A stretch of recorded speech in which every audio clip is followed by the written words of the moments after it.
It's that time again as Monarch Radio brings you back to those golden days before television, when radio was the main source of family entertainment in the home. Stay tuned for another one of those drama or comedy episodes from way back when, as performed by the Monarch old-time radio players. Today, Monarch Radio will feature an episode from The Adventures of Sam Spade. This series includes 245 episodes where Howard Duff played the role of Sam Spade in all but the last 24 episodes. The series aired on all three of the major networks from 1946 to 1951. Spade was a new character created specifically by Dashiell Hammett for the Maltese Falcon. He had not appeared in any of Hammett's previous stories. Hammett says about him, "Spade has no original. He is a dream man in the sense that he is what most of the private detectives I worked with would like to have been, and in their cockier moments thought they approached. For your private detective does not, or did not 10 years ago, when he was my colleague, want to be an erudite solver of riddles in the Sherlock Holmes manner. He wants to be a hard and shifty fellow, able to take care of himself in any situation, able to get the best of anybody he comes in contact with, whether criminal, innocent bystander, or client." It is now our pleasure to present a recreation of The Adventures of Sam Spade episode, The Dead Duck Caper, from February 2nd, 1947. The Adventures of Sam Spade, Detective.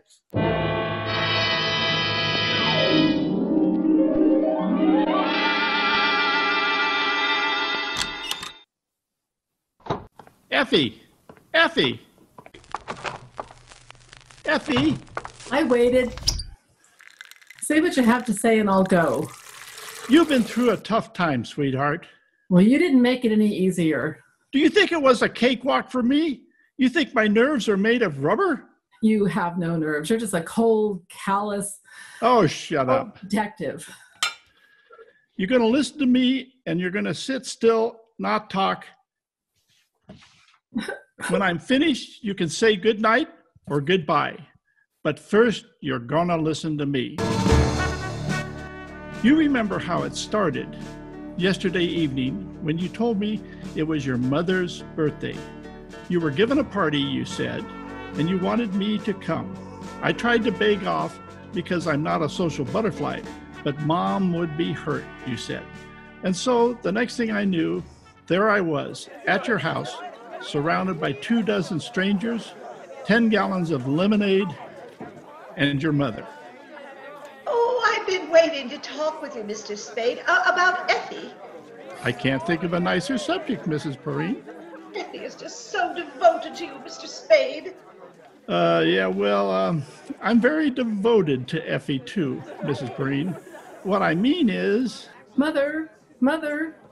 Mother, I think we should do something. The party is dying on its feet. Oh, you want me to spike the lemonade, Effie? It just so happens that I have here in my pocket a bottle of... Oh, I have a wonderful idea. It'll make the party one big happy family. You just wait and see now. Quiet, everybody. What's she up to? Some kind of game, probably. Mother's great on games. Oh, that's all I need. Your attention, please. Oh, excuse me. There's Miss Brent going out. Miss Brent? Oh, Miss Brent? Yeah, Miss Breen? Oh, won't you join the party? Oh, I'd love to, but I have an appointment. Oh, what a shame. Oh, do stay. Oh, thank you. Some other time. Oh, Lola's so nice. She rents the sitting room upstairs. Oh, I wish you could have stayed. Well, I'll explain the game now. Mrs. Breen, I think I'll stay after all. Oh, how nice. Oh, and you brought a gentleman friend. Yeah. This is Marty. Marty? Well, Marty. Well, I'd like to have you meet. Lola sat down and crossed her legs at me. On her left knee, where I would have preferred to see a dimple, I saw a tattoo mark. Her gentleman friend Marty was a small, stocky guy, all teeth and a New York tie. He shook hands all around, and it felt like the paw of a stale stiff. Oh, and this is Mr. Spade. He's a private detective. Effie works for him. Lola's from Kansas City, Mr. Spade. Oh? Oh, she's waiting for her husband to return from service overseas. Oh, I'm glad he's coming home safely. Where's he stationed? Japan. Yeah, he's... Oh, enough, fine. Everybody quiet. We're going to play charades. Hey, here we go. Here we go. Oh, yeah, that might be fun. Nice to meet you. Oh, it's very simple. Now, you see, I'm the captain of Team A, and now with Dr. Burstein. Oh, he's so clever. He can be captain of Team B. Oh, now, dear, quiet, everybody. Now, we'll both select the members of our teams, and then each of you will write something on a slip of paper. Like what? Oh, well, we'll write a question or a phrase, the title of a song, whatever you like, it doesn't matter. Just something interesting and clever. Oh, then I think, yes, I think I've got it. You act out what you've written all in pantomime. No words can be used. Oh, all those sounds are permitted. Dears, you must listen to me or we can't play the game. Shush. Quiet. Oh, you can't play unless you know how. And then your team must guess what is written on the paper, and you act it out. Now, any questions? How many words can we put? Any amount of words. Any? Oh, that's fine. No, not over 10 though. That's too long. Yes. Now, everybody ready? Okay. I get another. Hello. Oh, We're yeah. playing charades. Lemonade. It's Timo. How are we going? I better get Teams were chosen. I wound up on Mrs. Perrine's Team A. Slips of paper were handed out to the guests. I wrote down, "Quoth the raven, nevermore." So I'd have to act like a raven. Well, everybody gets settled. Lola Brent came up to me. She pushed a slip of paper into my hand. This is your charade, Mr. Spade.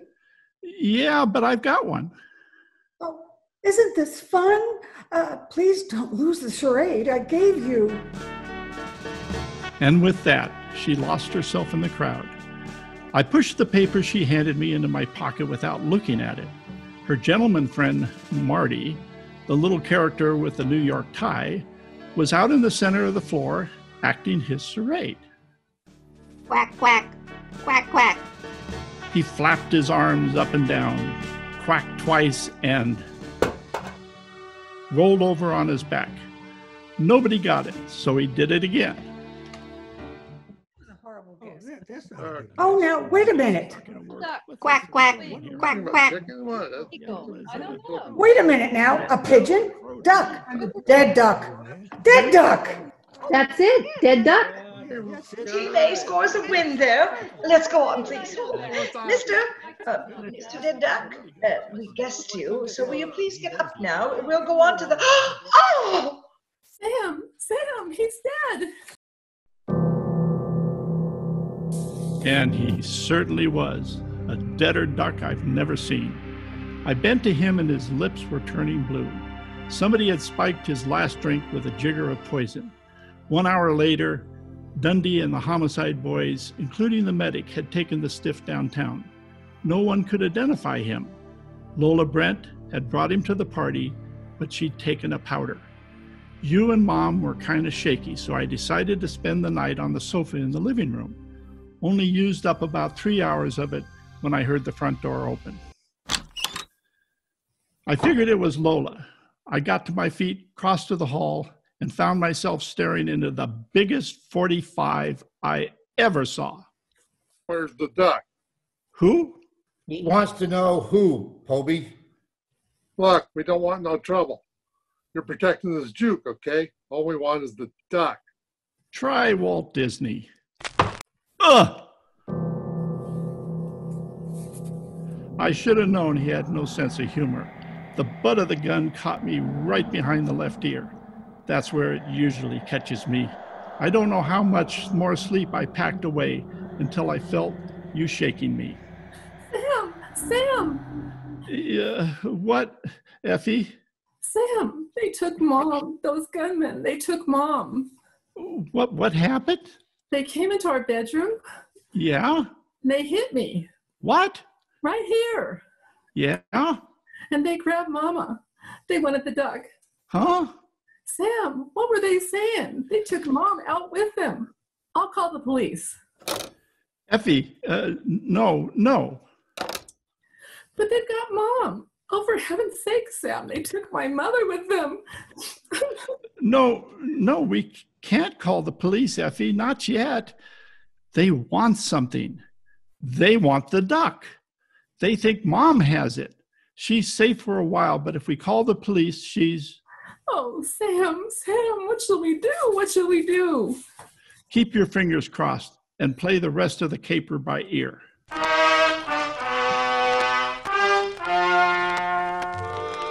So you promised you wouldn't call the police until I gave you the nod. I went out to buzz the town. I figured it was an out-of-state mob, probably New York. The Gunzels were after the duck. Well, that made no sense. They thought I was a muscle for the juke joint. I hustled over to Jenny the juke. If she didn't know the score, nobody would. Her place was dark, but finally she opened up and led me into the rear. When I mentioned the duck, she shut down tighter than a clam in December. It's blisters, Sam. Blisters, I tell ya. This ain't only the local law. This is the feds. Go away, Sam. My joint ain't juking for the duration. Listen, Jenny, there's an out-of-state mob. They put the arm on my secretary's mother. She don't know a time of day. They pulled the wrong feather. I don't hear a word you say, Sam. They're mixed up in the juke joint grift. You know who they are. Where's the duck, Jenny? Sam, you're winging in the breeze, Sam. Give me the rundown, Jenny, or I'll tear your ears off. I want that old woman back safe. You can't muscle me, Sam. Do you know why? Because you'll tear my ears off, and that's where you'll stop, huh? That's where they begin. Okay, Jenny, okay. One thing, can you get a word to them? Maybe. Will you try? Maybe. Tell them I've got the duck. I'll deal for the old woman. I'll try. Go back to your office. If I can throw a little weight, you'll get a call. If I can't, you can come back for my ears.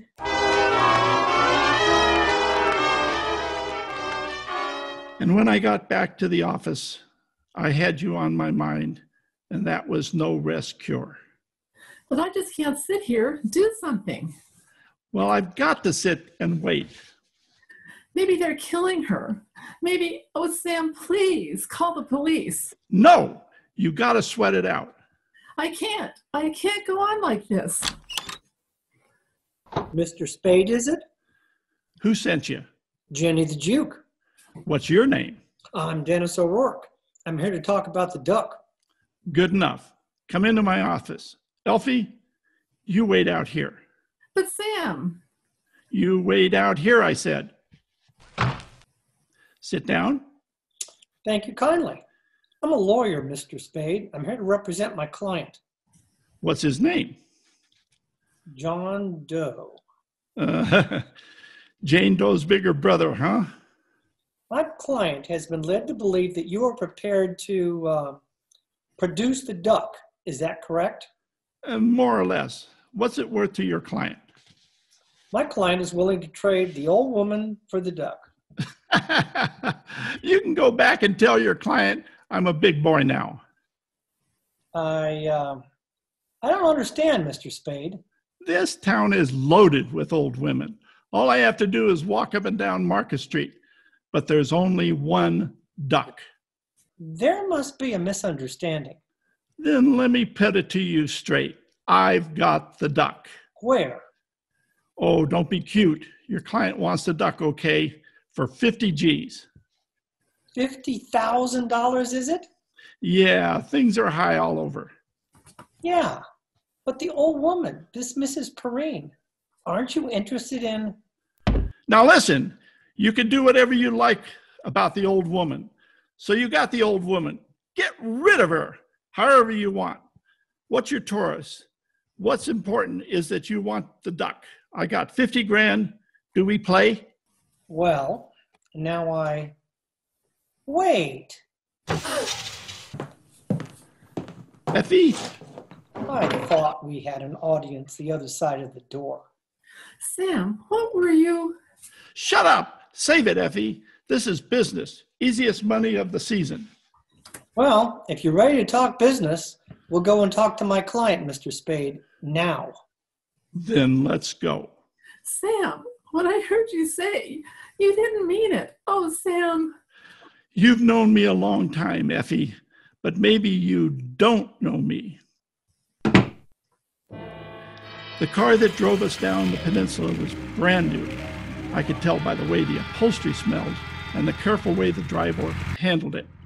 O'Rourke, the lawyer, sat in the front. I sat in the back, squeezed between two gonifs.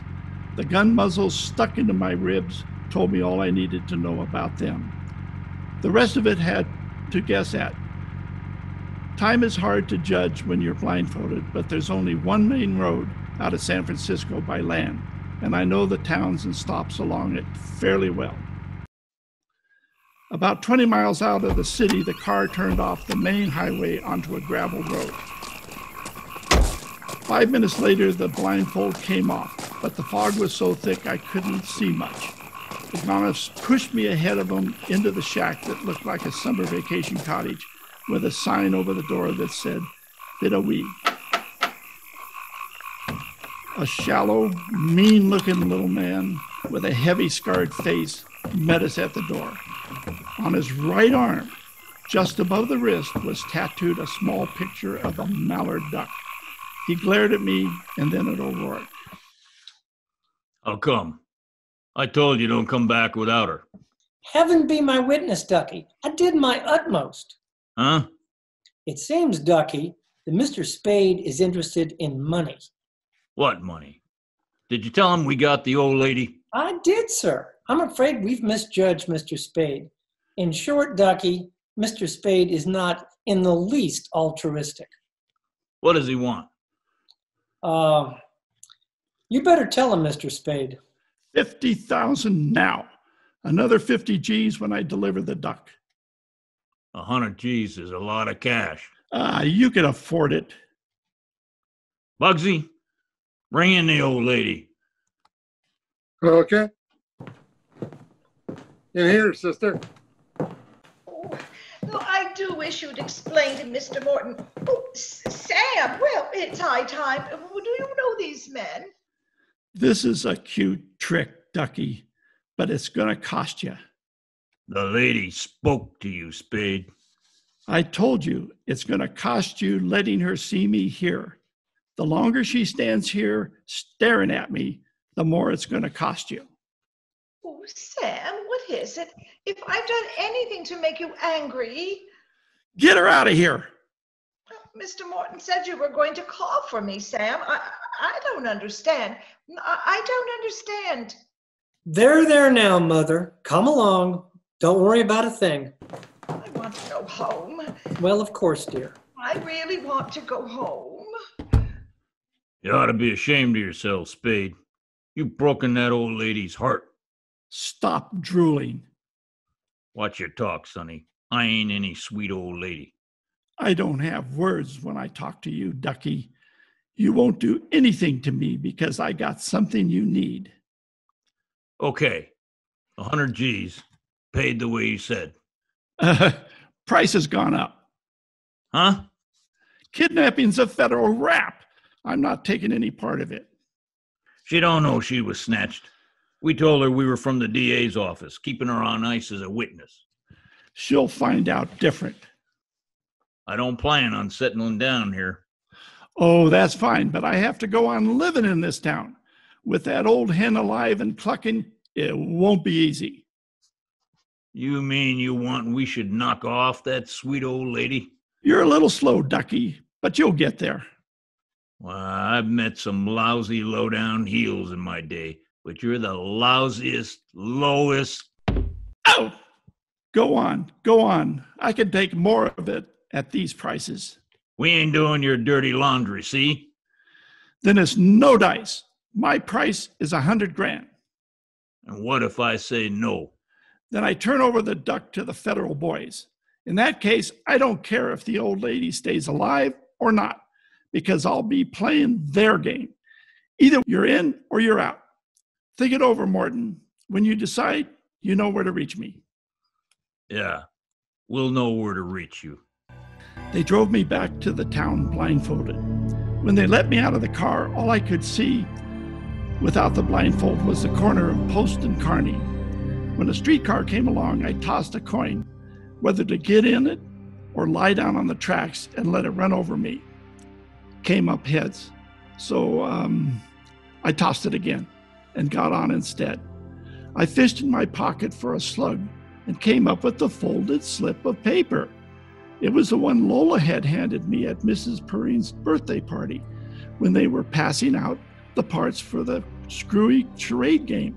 I unfolded it and glanced at it. Then I read it very carefully. The writing was hard to make out, but what I could read, it said, "Help me. That man Marty has followed me here to kill me.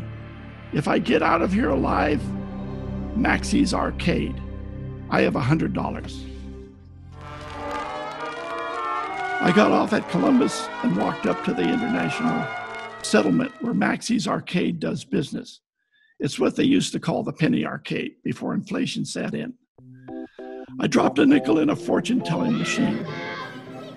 Worried, perplexed, know thyself, and your problems will vanish. A card came out and it said, "You are a natural, deceitful, and secretive character. Disloyalty brings its own punishment. It's never too late to mend." I tore up the card, kicked the machine, and that's when I saw it. It was a narrow little booth, muffled in drapes, and a sign over it said, "Salty Watkins, Tattoo Artist." A card pinned to the curtain showed some typical tattoo designs: anchors, mermaids, fancy initials. But one had a hand-drawn picture pasted over it. It was a mallard duck, the same as the tattoo mark I noticed on Ducky Morton's wrist. I pulled the curtain aside and went in. Yes, sir. What can I do you for, mate? What do you know about the duck? Old in your jib, mate. There's no freshwater birds hereabouts. How about a new one you just put on your card outside? Oh, that one, eh? Now, whereabouts? On the arm? 2, 3, color job? On her leg. Whereabouts? Her left knee. Well, that's right, mate. It was on her knee. Did she have you remove it for her? Right as they taught me. Know why? Look, mate, if I did, I wouldn't be telling you strangers about her secrets. All right. Where is she? Take it easy, mate. I haven't got time to take it easy, mate. Talk. You're a hot-tempered gent, aren't you? Come on, come on. I was going to tell you anyhow. She said to me, if a man comes in... All right, shut up. Where is she? Right in the back room, mate. Who is it? Spade, open up. Hello, Lola. Finally worked out your charade. Come on in, quick.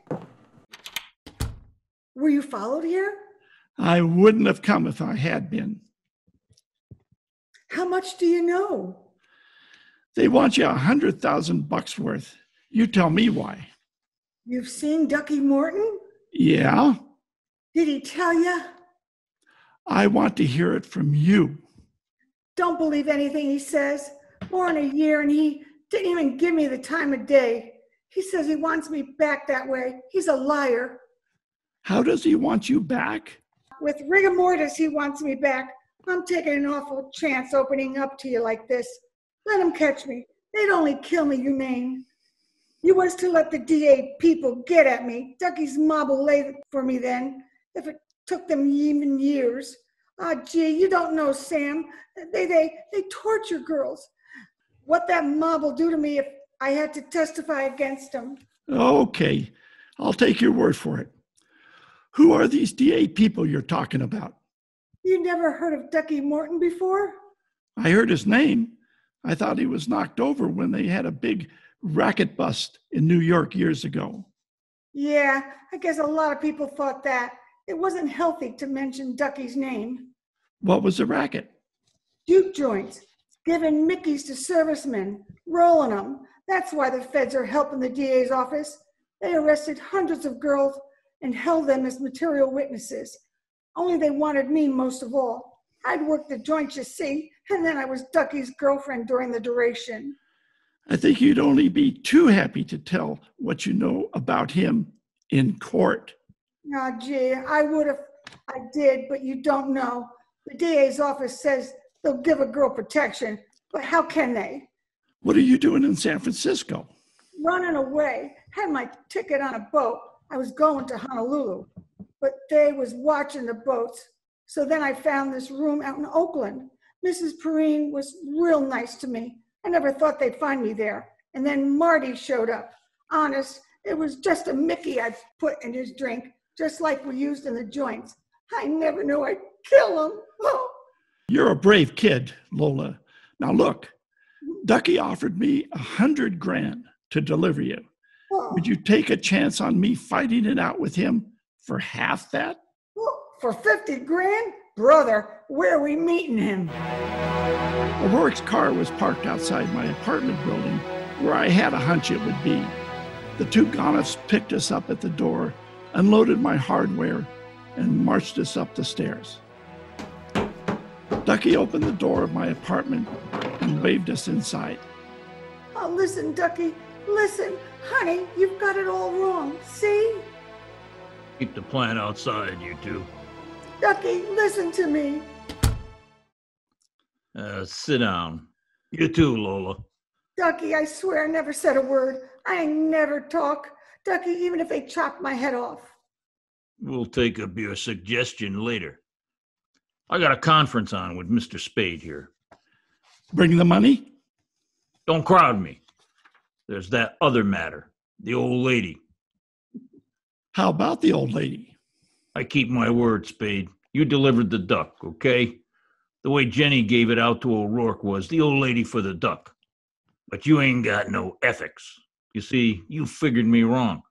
I don't kill old ladies. You're going to kill the duck.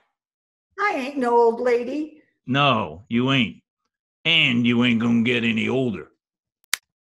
And neither are you, Spade. He wasn't kidding. He really meant to knock me over. And the gun he was going to do it with got ready to speak its piece. I made my play too strong. The way this type of gunzel thinks is simple, and I guess it's right. If you're pressuring them, they go to the other way by instinct. But what I hadn't figured out was that this killer had a heart of lettuce. He was going to cut me down to protect your mother from me. How do you like that? I couldn't change my play now. The wheel was already spinning, and so was my head. Tried to brace myself and waited for the blast.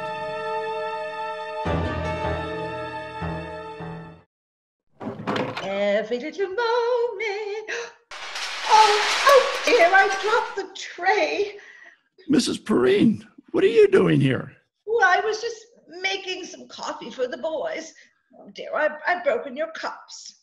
That's okay, Mother. We'll take care of it. Bugsy, pick it up. Oh, thank you, Mr. Bugsy. Well, I'm so glad you got my message, Sam. Didn't Effie come with you? No, I mean... Well, I wanted to surprise you both together. I hope you don't mind my taking over the kitchen. It was so late and the boys were getting hungry, so I offered to make them coffee and hotcakes. Well, that was very nice of you. Mr. Morton, would you put that pistol down for a moment? Help me move this table out into the room. Huh? Oh, sure, Mother. Oh, thank you. Well, we've had such a good time. Oh, I've never been up so late in my life. Mr. Bugsy and I played a game called Blackjack, and I won $50. Wait till Effie hears about that. Yeah, wait till she hears. Well, I suppose Effie will come with Mr. Bundy. Bundy? Oh, well, yes, I remember that Effie said you and she are often down at his office at police headquarters late at night. Well, so I phoned there and it's... Mother, Oh, yes, Mr. Morton? did you say you phoned police headquarters? Why, yes, that's where Mr. Bundy works. Mother, what did you tell Mr. Bundy? Well, we just said you and the boys were here and that we were about to have some coffee, and he said he'd just love to come up and join us, and I said do, and he said he would, and with some of the boys. Did I say something wrong? No, Mom. Not at all. All right, boys. Oh, I believe that's Mr. Bundy now. When the smoke cleared away, Ducky Morton and his hoods were playing dead duck for keeps on my living room rug. And that rug just came back from the cleaners, too. Dundee and the boys from homicide took Lola Brent away with them. After it was all cleaned up, I found Mother out in the kitchen. Oh, well, Sam, I just made another pot of coffee. It's okay, Mom. It's okay. It's all over now. I know. I've been holding this back, Sam. Oh, Sam, I've never been so frightened in all my life. Oh, there. Oh, how does Effie stand it? You played it good, Mom. You played it real good. Did I? Was I as brave as Effie? Braver. And not only that, you got more brains. Good night, sweetheart. Well. Featured in today's cast were yours truly, Charles Davis, as the announcer, and Dennis O'Rourke. Mike Stevens as Sam Spade. Judy Stevens as Effie Perrine. Patty Haynes as Mrs. Perrine. Linda Sardi as Lola Brent and second guest. Judy Richards as guest, Maureen Wishner as Marty and Jenny the Juke, Bob Jepson as First Gonif, Bugsy, and Lieutenant Dundee, John Sardi as Second Gonif and Salty Hawkins, and Charlie Pellissier as Ducky Moore. Due to the current shelter in place, our recreation of this Sam Spade episode was conducted remotely, where cast members were located at their respective homes. The show was recorded and video edited by Judy Katz and was directed by Howard Wishner. Howard also provided sound effects using sound recordings from freesfx.co.uk, as well as portions from a similar Sam Spade broadcast. Casting and script selection was provided by Maureen Wishner. Sweetheart, good night.